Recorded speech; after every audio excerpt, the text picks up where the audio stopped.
नमस्कार दोस्तों, ओमनीसेंस चैनल में आपका स्वागत है। जी हाँ दोस्तों, 1356वां दिन है ये।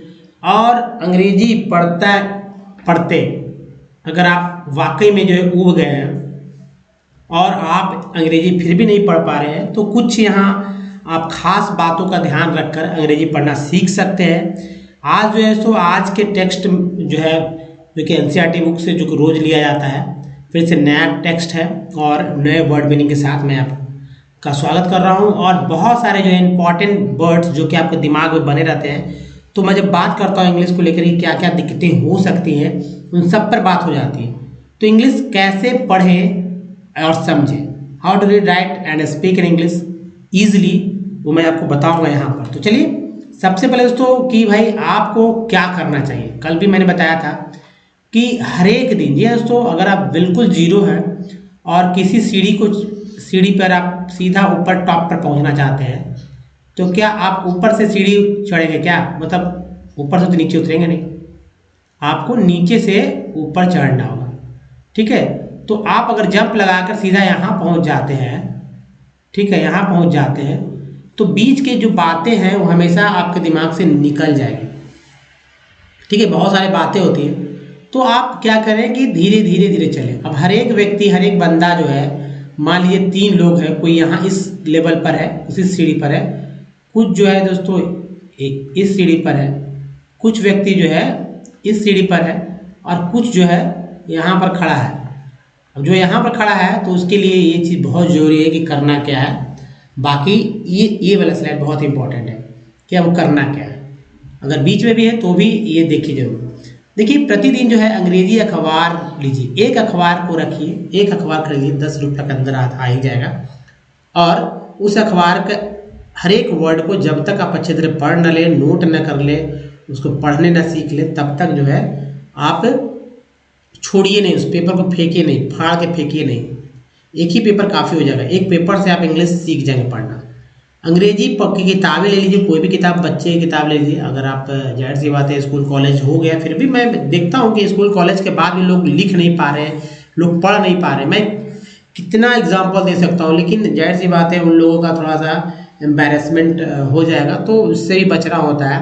तो अंग्रेजी किताब ले लीजिए, मैगजीन ले लीजिए, बुक्स ले लीजिए, और ओल्ड वाला लेना है, पुराना लेना है, और एक ही रखना है। बस 3 रख लिए, 2 तो आप परमानेंट रह जाएंगे, एक जो है पढ़ के फेंक भी सकते हैं, दूसरा भी काफ़ी लंबा ही होगा, उसको भी जब तक पढ़ न ले अंत तक, तब तक छोड़े नहीं। ये कर लीजिए पढ़ने, और आप लिखने का भी काम कर सकते हैं। जो है कर्सिव राइटिंग कॉपी में भी रोज एक एक पेज लिखने का है, ताकि आपका राइटिंग भी करेक्ट हो जाए और कर्सिव राइटिंग में लिखना सीखें।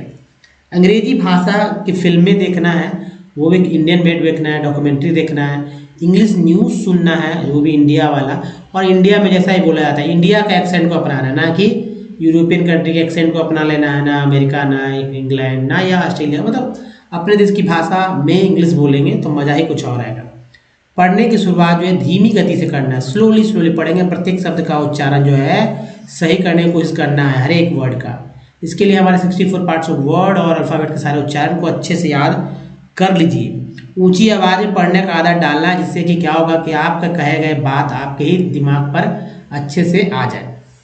दोस्तों ये सब कुछ बहुत इंपॉर्टेंट है, और सबसे इम्पॉर्टेंट बात है कि ये तो रोज करना ही है। और वर्ड्स देखिए, अगस्त का मतलब होता है महीना, साल 12 महीने का एक महीना होता है ना, आप जानते हैं अगस्त 8वां महीना होता है ना, 8 मंथ ऑफ द ईयर। लेकिन यहाँ अगस्त का मतलब वही नहीं होगा। अब अगस्त का मतलब विशाल भी होता है दोस्तों, महान भी होता है, शानदार भी होता है, राजसी भी होता है। याद रखिएगा, अगस्त जब आए तो इसका मतलब विशाल, महान, शानदार, राजसी है। अगस्त महीने का अर्थ है अलग सेंस में, वो अलग सेंस है। एम्पिरिकल का अर्थ है अनुभाविक, प्रयोगाश्रित, अनुभवजन्य, अनुभाविक, प्रयोगाश्रित या अनुभवजन्य। एम्पेरिकल क्या है? Word empirical. नेक्स्ट वर्ड है सेलेसियस का अर्थ है कामातुर। कामातुर का मतलब क्या होगा, नहीं समझ में आ रहा? कामातुर मीन्स जो कि सेक्स को लेकर बहुत ही अधिक, मतलब अधिक है, किसी में ऐसा होता है, तो कामातुर है, या विषयासक्त है, वही बात है, या कामी है, वही बात है, या अश्लील है, थोड़ा सा अलग हरकतें। तो सेलेसियस वर्ड इज तो एक्सोसाइज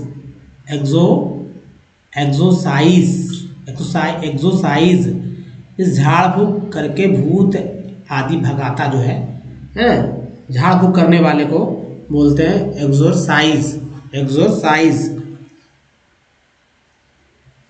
नेक्स्ट वर्ड इज तो कुडोस मीन्स होता है सम्मान, साख, प्रसिद्धि या मशहूरी, मशहूर होता है तो मशहूरी, कुडोस। अगला वर्ड मीनिंग है एट्रीशन। ये देखिए हमारा पार्ट्स ऑफ वर्ड है सन, एट्रीशन का अर्थ है छिन्नता, घिसाई, रगड़ और शिथिलता को बोलते हैं एट्रीशन। एट्रीशन के बाद दोस्तों है टर्फ का अर्थ है घास का वैसा मैदान, या घास का मैदान को कहते हैं जो फील्ड होता है उसको टर्फ बोलेंगे। टर्फ एक अलग टर्मिनोलॉजी वर्ड्स है। टर्फ या घास से जो आच्छादित है, इसमें घास खूब उगा है तो उसको भी टर्फ बोलेंगे, टर्फ। नेक्स्ट वर्ड मीनिंग है इसको एक्सोडियम का अर्थ है प्रस्तावना, मतलब कि प्रेम्बुल बोलते प्रेस्तावना को, भूमिका या आमुख को बोलते एक्सोडियम।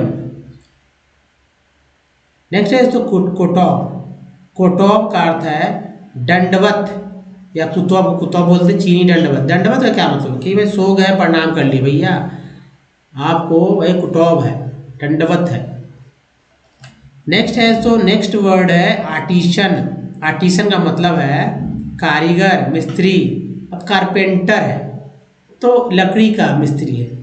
अब भाई ये आर्टिसन है, आर्ट वाला मिस्त्री होगा, मुझे नहीं पता है किस तरह का मिस्त्री है, लेकिन आर्टिसन मीन्स मिस्त्री, कारीगर। नेक्स्ट है तो वेस्टिज तो आप सुने होंगे क्योंकि एक तरह का कंपनी है जो फूड सप्लीमेंट बनाती है।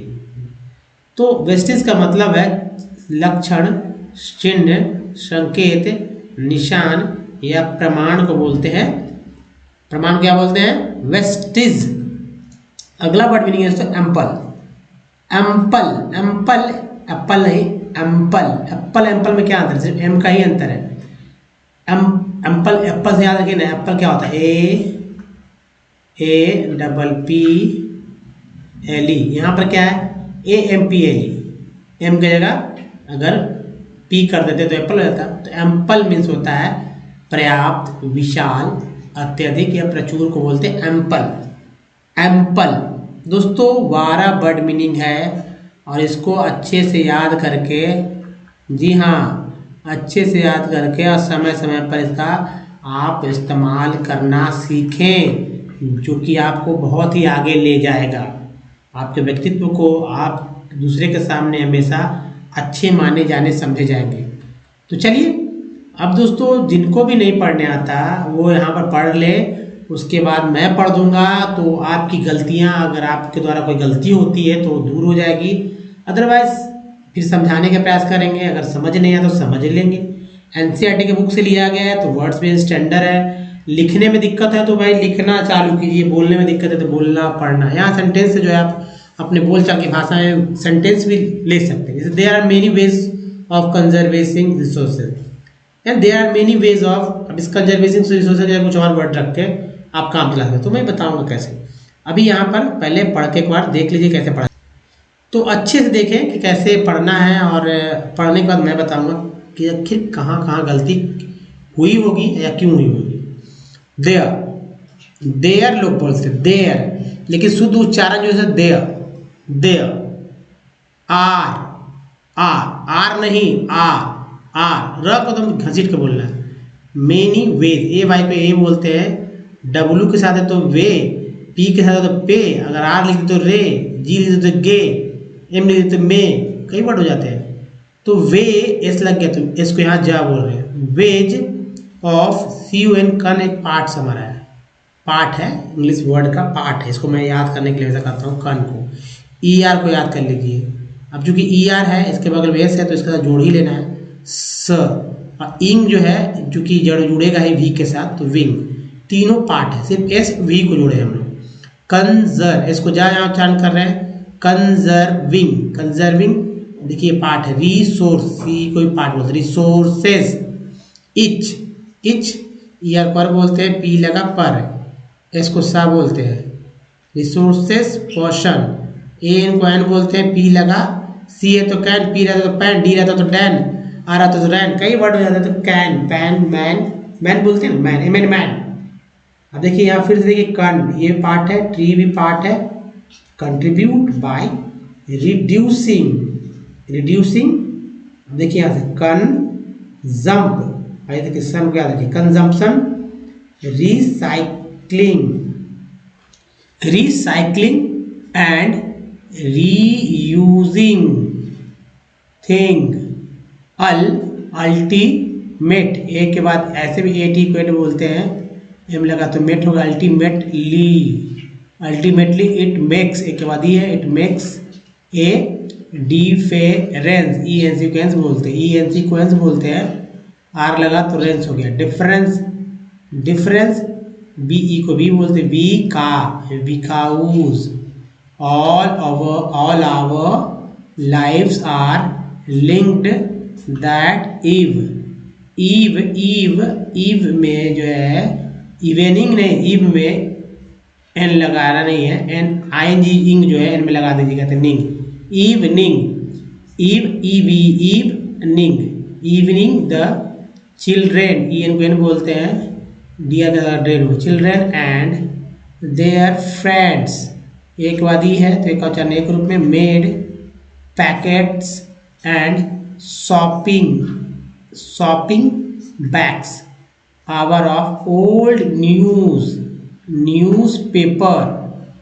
Newspapers discarded, clothes and baskets from bamboo sticks, we will give a few to every family we know, said Mona after, e aqua t lagatar, after all it is for a very good cause, said Mustafa। जी हाँ दोस्तों, there are many ways of conserving resources, यानी कि conserving resources का अर्थ है, अब देखिए sentence शुरू तो यहाँ से होता है, इंग्लिश में सेंटेंस का जो अनुवाद करते हैं तो जस्ट उलट जाता है, तो हिंदी में हो जाएगा कि संसाधन, जो ये है संरक्षण, तो संसाधनों का संरक्षण के कई तरीके हैं, बस इतना ही इसका अर्थ है। Each person can contribute by the reducing consumptions, recycling and reusing things, ठीक है, जो प्रत्येक व्यक्ति जो है, और व्यक्ति जो है, प्रत्येक व्यक्ति उपभोग को कम करके, पुनर्चक्रण करके और वस्तु का पुनः उपयोग करके अपना योगदान दे सकता है। बात नहीं समझ में आ रहा होगा, मैं बताऊं कि हर एक व्यक्ति जो है योगदान दे सकता है, किस चीज़ में योगदान जो है दे सकता है, कम, रिड्यूसिंग मीन्स पुनर्चक्रण, रिड्यूसिंग मतलब क्या, कोई भी सामान को बदल दिए, जैसे प्लास्टिक को रोड पे देखते हैं चुन कर वापस जो है प्लास्टिक में कन्वर्ट कर दिया जाता है, अच्छा प्लास्टिक को खराब प्लास्टिक और खराब प्लास्टिक में, कंजम्पशन में से उपभोग करके, रिसाइकलिंग करके, रिड्यूसिंग मतलब सॉरी रिसाइकलिंग का मतलब जो मैंने बताया, रिड्यूसिंग मीन्स कि कम करके, कम करके भी कोई जो चीज़ है उसको कम करके या दोबारा इस्तेमाल करके, कुछ वस्तुओं का मतलब प्रत्येक व्यक्ति जो है वस्तुओं का कम करके, उपभोग करके, पुनर्चक्रण करके और दोबारा इस्तेमाल करके योगदान दे सकता है, यही अर्थ है। समझिए इसको, सेंटेंस को, प्रत्येक व्यक्ति वस्तुओं का कम करके, रिड्यूसिंग कम करके, कंजम्पशन मीन्स उपभोग करके, रिसाइकलिंग मीन्स पुनर्चक्रण करके, और रीयूजिंग मीन्स दोबारा से यूज करके, इस्तेमाल करके योगदान दे सकता है, बस ऐसे ही। आप सेंटेंस कैसे हुआ, देखिए कहाँ से कितना घुमा फिरा करूँगा। Ultimately it makes a difference because all our lives are linked. कहा जा रहा है कि अंततः इससे फर्क पड़ता है क्योंकि हम सभी का जीवन एक दूसरे से जुड़ा हुआ है। That evening the children and their friends made packets and shopping bags our of old newspaper, discarded clothes and basket from bamboo sticks. इतना लंबा सेंटेंस को यहाँ से देखिए, दैट इवनिंग से यहाँ से लिया गया है, ठीक है। तो यहाँ पर क्या कहा जा रहा है, यहाँ से यहाँ तक में कहा जा रहा है सो कि दैट इवनिंग, उस शाम बच्चों और उनके दोस्तों ने मेड मीन्स बनाया। क्या बना भाई, तो बनाया बाद में भी बोलेंगे।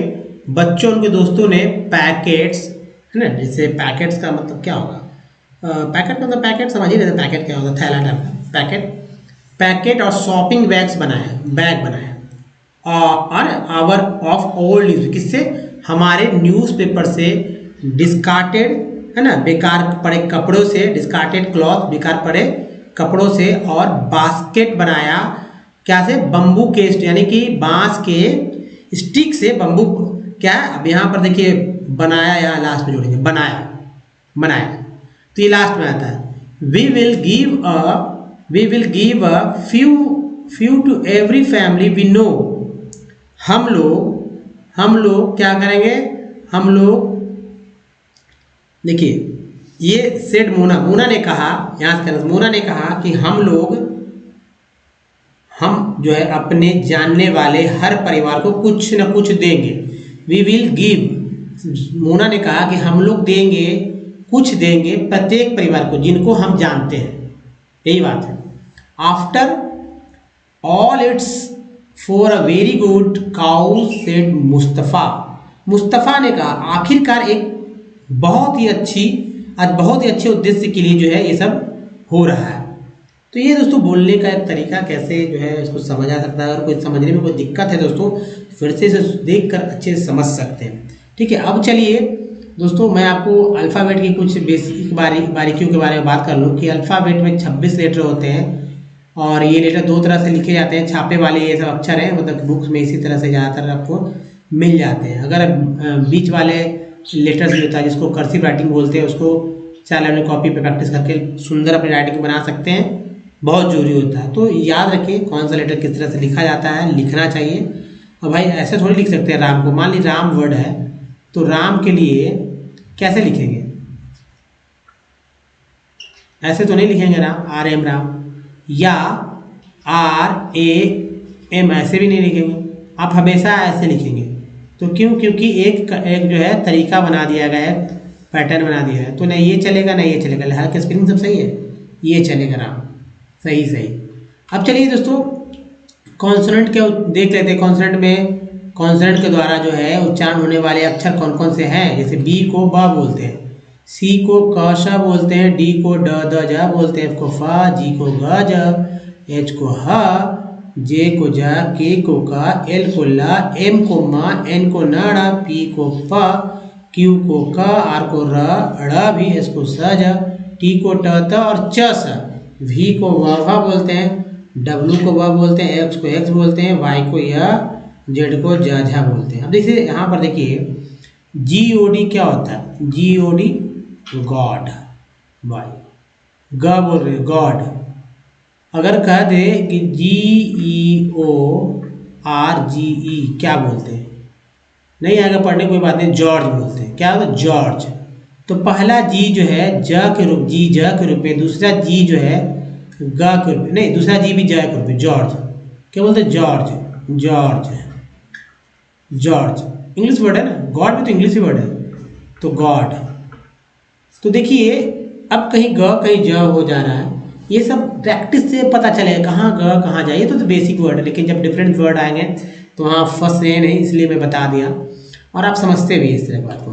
जैसे सी को क कब पढ़ेंगे, स कब पढ़ेंगे। अब सारे रूल भूल जाइए, बस इतना याद रखिए कि सी के बाद जब आई आ जाए या सी के बाद जब ई आ जाए तब सी को स पढ़ना है, स। अब सी के बाद एच साइलेंट होता है, लेकिन आपको ये भूल जाना है, सी एच को क, सी के को क, क्यू को क, क्यू यू ई को क पढ़ते हैं दोस्तों। तो इन सब को याद रखिए कि क बोलते हैं। इसके अलावा भी क, सी से तो क है ही, के से तो क है ही, तो ये याद रखना है। अब चलिए सबसे इम्पोर्टेंट बात है दोस्तों कि अंग्रेजी पढ़ते लिखते समय क्या याद रखना, तो इनको याद रखिए। जी हाँ, हमेशा आपके दिमाग में याद रखना, तो इसको याद रख लीजिए कि ए को क्या बोलते हैं, ई को, आई को, ओ को, यू को, डबल ओ क्या बोलते हैं। तो मैं बताऊं दोस्तों कि याद कैसे रखा जाए कि सभी, चाहे एक तो याद रखिए कि भाई ए, ई, आई, ओ, यू, इन सभी को वॉवेल बोलते हैं। अब एक और बात याद रखिए कि सभी में, पूरे वॉवेल में अ और आ उच्चारण होंगे ही, चाहे कोई भी वर्ड मीनिंग हो, मतलब कोई भी वर्ड मीनिंग नहीं, जहाँ उच्चारण होंगे इसका वो उसको देखना है। और यहाँ समानता ये है ई और आई में कि अ आ के अलावा ई भी उच्चारण होंगे। ओ यू डबल ओ में क्या समानता है कि अ आ के अलावा उ भी उच्चारण होंगे। तो बस क्या बचा, आप देखिए क्या बचा, ये वाला बच गया ना, यही इसी को याद रखना है कि भाई ई को इतना अलावा ए और आई को इतना के अलावा आई, ओ यू को इतना के अलावा ओ और यू को यू, डबल ओ को ओ और यू बोलते, इतना जो है आपको अलग से याद रखना है, बाकी सब चीज़ दिमाग में रखना है। इसलिए हमेशा दिमाग में रखें, जब भी वर्ड पढ़े तो करें। जैसे मान लीजिए वर्ड मीनिंग, अगर आप, जैसे इस पर मैं बता दूँ कि अगर आप यू को अगर अ नहीं याद रखेंगे तो सुन पढ़ देंगे ना, सुन है ना, सुन, या सान पढ़ देंगे या स्यून पढ़ देंगे। जबकि ऐसा ना, अब पुट को पट भी पढ़ देते ना, आ पढ़ देते, गलत हो जाता ना। पुट पढ़ना है, म्यूट को यू पढ़ना है, म्यूट। फ्लड में डबल ओ को आ पढ़ते, फ्लड। फ्लूट तो नहीं पढ़ रहे, फ्लोट तो नहीं पढ़ रहे, मून को मन तो नहीं पढ़ रहे, मून पढ़ रहे हैं, मून पढ़ रहे हैं। और इसी तरह दोस्तों फ्लोर में एफ एल डबल वार का फ्लर नहीं पढ़ रहे हैं, फ्लूर नहीं पढ़ रहे हैं, फ्लूर तो बोलते नहीं, फ्लोर बोलते हैं, यानी कि ओ को ओ बोलते हैं। उसी तरह मेडल में देखिए, वो यहाँ पर देखिए मेडल में एक को आ, स्मार्ट में एक को आ, मिड में एक को ए और ग्रैप में एक को ए, नेक्स्ट में ई को ए, नीट में ई को ई। और अगर लिख देते हैं एस ई आर भी ई, तब ई को इसमें भी है, इसमें भी, एस के साथ भी ई या भी के साथ भी ई, दोनों को आ बोलते हैं। सर्कल में आई का उच्चारण आ होता सर्कल, पीन में टीन में ई के रूप में उच्चारण होता है, और टायर में आई का उच्चारण आई के रूप में होता है, सन में ओ का उच्चारण एस एन सन अ, अबाउट में अबाउट आ, अबाउट, प्रूव में ऊ प्रूव, टोन में ओ टोन, इस तरह से उच्चारण कर लिया जाता है दोस्तों। तो एक बात याद रखिए कि अल्फ़ाबेट में 26 लेटर होते हैं, इसके दो पार्ट हैं, एक वॉवेल जिसमें लेटर की संख्या 5 और ये वॉवेल है ए आई ओ यू, और दूसरा है दोस्तों कॉन्सोनेंट, इसमें लेटर की संख्या है 21, और इस ये जो है अब बचा हुआ जो है बच जाता है अल्फ़ाबेट से, वो है। और जो है पार्ट्स ऑफ वर्ड को याद रखना है, जो कि बहुत ही इंपॉर्टेंट है। देखिए ये 5 लेटर्स जो है डबल ओ को आर जोड़ लेते हैं तो 27 तरह से उच्चारण होते हैं, जबकि 21 लेटर को 41 तरह से उच्चारण किए जाते हैं।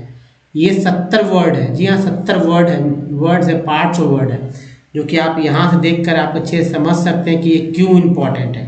जैसे नेशन पढ़ना है तो मैंने बता दिया कि भाई टी एन को सन पढ़ना है, टी एल को सी एल पढ़ना है, जैसे सन पढ़ना है नेशन, तो ये देखिए टी एन को सन पढ़ना है तो नेशन पढ़ लेते हैं, टी एल को सी एल पढ़ना है तो मैं बता दूँ कि टी एल को सी एल पढ़ लीजिए, और ई एन को एन पढ़ लीजिए, एस लगा देंगे तो सेन भी हो जाएगा, तो सेन पढ़ लीजिए, तो सेन सी एल तो हो गया ना, यहाँ से ले लेंगे सी एल, यहाँ से लेंगे सेन सी एल।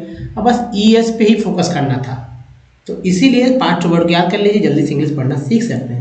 अब तो टी यू एल को चेयर बोलते हैं, टी यू एल को चूअल, पी आर को प्रो, तभी तो प्रोविज़न हुआ। एस एन को सन जन, तो यहाँ पर जो है जन पढ़ेंगे, यहाँ पर सन पढ़ेंगे। प्रोविज़न, एंटर, मिशन, इसमें ही पार्ट है। जैसे ये देखिए ये पार्ट है, ये पार्ट है। एल ओ जी वाई को लॉजी बोलते हैं, ई को भी पार्ट है हमारा, लॉजी पार्ट है। टी आई को टिप बोलते हैं, एक भी पार्ट है हमारा। ईज है, टी आई को सी ए, टी डी को टेड, ए जी को एज, ई एन को एन, सी एन को कन, सी ओ एम को कम, ई आर को आर, टी एन टी को टेट, ए एल को अल, आई एल को ई एल, एस आई को सिव, ए एस जी को एंस, ई एन सी ई को एंस, ए एन को एन, ई एस टी को एस्ट बोलते हैं। अब देखिए ओ डब्ल्यू को ओ आओ बोलते हैं, ए वाई को ए बोलते हैं, ए टी को एट बोलते हैं, ए टी ई को एट बोलते हैं, पी आर ई को बोलते हैं प्री अप्रे, ओ एस को अस बोलते हैं, सी को बोलते हैं कल, आई जी एस टी को आइट बोलते हैं, सी को एक बोलते हैं, LE को लेस बोलते हैं, LK को का बोलते हैं और ONG को बोलते हैं ऑन्ग। उसके बाद SCURE को श्योर बोलते हैं, TRE को ट्री बोलते हैं, ECO को इको बोलते हैं, ER को अर्न बोलते हैं, डबल O को बोलते हैं, LY को ली बोलते हैं, CO को बोलते हैं, ING को इंग बोलते हैं, CE को सा बोलते हैं, LM को मा जैसे काम, जैसे कि पाम, हथेली, बहुत सारे वर्ड हो जाते हैं। DG को जा बोलते हैं, GN को ना बोलते। कैसे बोलते हैं साइलेंट लेटर वाले वर्ड्स के भी जो है वीडियोस मैंने बनाए A to Z और भी बहुत सारे इंटरेस्टिंग वर्ड, तो उसको भी आप देख के आप सीख सकते हैं। अब देखिए ENT को, जी हाँ दोस्तों ENT को एंट बोलते हैं, रेंट टेंट, EM को इम बोलते हैं, ABL को एबल, DS को डेस, CRE को क्योर, SIM को इम, OUND को ऑन, IC को इक, AN को अन, ON को ऑन, UNG को अंग। अब यहाँ देखिए ON को ऑन, ONE को ओन, EE को ई, इस तरह से ये मात्रा चिन्ह वाला। GN को जन, IBL को इबल, EX को एक्स एग्ज, UNI को यूनिनाई, OR को आर और RE को री, UL को अल और DE को डी बोलते हैं, DE को डी डिजाइन। तो दोस्तों ऐसे करके जो है आप पढ़ना आसानी से सीख सकते हैं। कोई दिक्कत होगी तो आप हमसे संपर्क कर सकते हैं कि भाई यहाँ दिक्कत हुआ, लेकिन इतना अगर याद कर लेते हैं दोस्तों तो आपको इंग्लिश बहुत ही तेजी से, मतलब कोई नहीं पढ़ा है अगर उसको भी ये सिखा दे तो वो महारत हासिल कर लेगा, पैटर्न समझ जाएगा, पैटर्न के अनुसार इंग्लिश पढ़ना सीख जाएगा। यही ट्रिक बहुत इंपॉर्टेंट ट्रिक है दोस्तों। तो चलिए इस वीडियो में यहीं तक रखते हैं। अगर वीडियो अच्छा लगा है तो नीचे से बस बटन एक लाइक का दबा दीजिए और एक अच्छा सा किसी ग्रुप में शेयर कर दीजिए ताकि और भी लोग सीख सके। नए चैनल को सब्सक्राइब करके घंटी को दबाइए दोस्तों। सब्सक्राइबर बेस मेरा थोड़ा सा कम गया है, आपकी ही कृपा से मेरा सब्सक्राइबर बेस बढ़ेगा, तो कृपा करके एक सब्सक्राइब कर दीजिए। तो दोस्तों इस वीडियो में यहीं तक, धन्यवाद, थैंक्स फॉर वॉचिंग।